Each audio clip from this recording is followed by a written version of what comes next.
the web was a problem to me. And so there's two things that I wanted to do with it.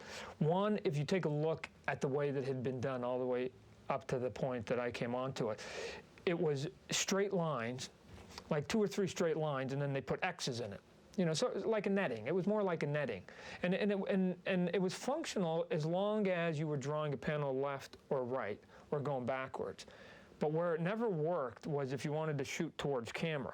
And a couple guys tried it, and the line just got bigger, and the X's just got clunkier, and it just was like, are you kidding me?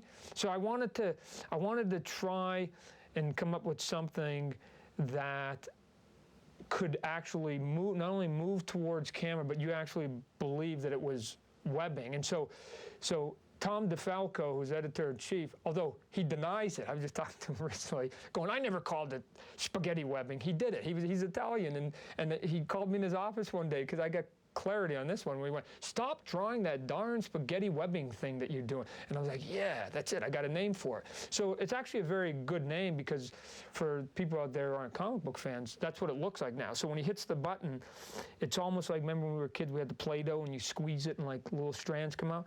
Well, take that on a smaller level and about 6 or 7 come out, but 3 or 4 of them go like this, and then 2 of them go and they wrap around it, almost like creating like a rope right on the spot, except for it's a lot more loose or something like that and a little gooier. And so what it allowed me to do now is that given that those strands were actually, I had to draw each one. I mean, if you take a look at some of my artwork, like the last thing I did on every page was to do those darn webbings.